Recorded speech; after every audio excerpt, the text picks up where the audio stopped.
Hello, welcome again to Rue's Musings. My name is Becca Rue. I'm going to start today with a little bit of a story. I called a good friend of mine and my mentor, my boss. I talk about him sometimes here. And the backstory about this gentleman is that he's essentially all business all the time. So I know that when I call him or when he calls me, it's not like, hey, how's it going? What's going on? How you doing? It's just to the point all the time. We've been friends for years and years and years, and I know him very well. And the other thing is that much of our relationship is about giving each other a hard time. So that's sort of the backstory of this phone call. And I was calling him to check about a yoga meeting that we were having. And I saw on my phone when I called him that it said Joseph E. Coleman.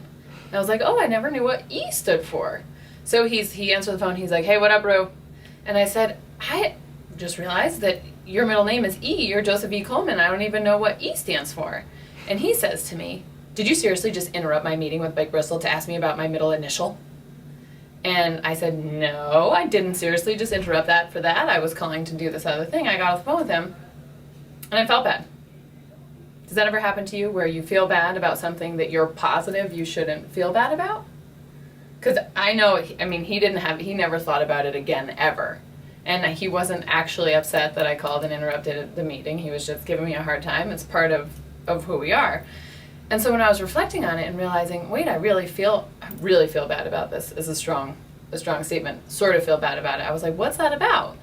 And I realized it stemmed from me feeling like in that moment with him, I wasn't perfect. Like I didn't get it. I wasn't boys with him about, that this is how we interact, that I asked a silly question. And I thought, man, that's crazy. That I'm positive he doesn't care. That I would feel like that the joy in my day would be dissolved or deadened sort of pretty substantially because of this ridiculous, silly thing. Because I'm not perfect. And I was like, how much of our time is spent all day, every day, trying to make sure that our record is perfect, that our record inside our relationship is perfect, inside of our tasks, inside of our jobs. And then if you follow that through a little bit, picture a life where we all have completely perfect records.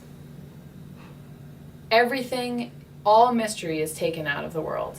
All growth is taken out of the world. That it's just, we're all, I guess, supermodels because we're perfect and there's nothing unknown, there's nothing to learn. It's just all happy, smiley, joy, creativity, abundance. There's no flip side. Doesn't it sound terrible? Truly, it sounds terrible to me. I don't know if I'm a little bit of a freak of nature about that, but it really doesn't sound enjoyable to me. It's in our blemishes, it's in the dissolution of things, it's in the struggle that there is meaning.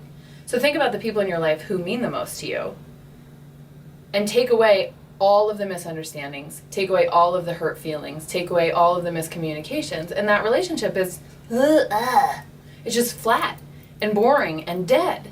And yet that's what we're trying to accomplish all the time, that we want to make sure that we're perfect to the point, and this is also that we try to keep information about ourselves and knowledge about ourselves away from ourselves, right? We've all been in that situation, like, I don't want to know that about me.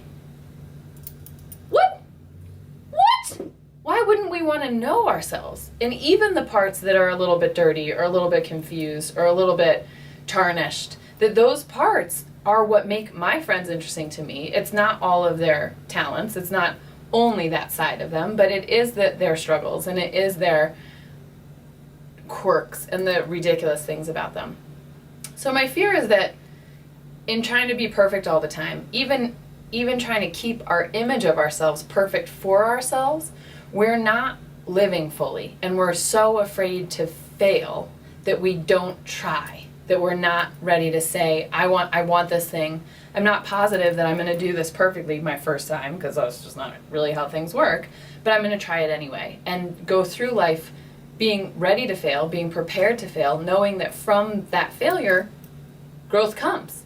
You learn, and life is better because of the dark side. And it's all written inside of yoga. I mean, the is dissolution. We practice Shavasana at the end of class, which is corpse pose to say, like, you know what, you're going to die. That's just written inside of yogic philosophy, inside of life, that it's part of yoga that says this is happening. Death is happening all the time. There are little deaths throughout our day. so that I am interested in really being able to embrace all of myself, being able to embrace all of the struggles of life. And when we rub up against that uncomfortableness of feeling or feeling imperfect, that we're like, oh, this is it. This is life. This is why we're here. So don't be afraid to fail. Don't be afraid to be imperfect. That, to me, truly is the juice, is the nectar, is why we're here.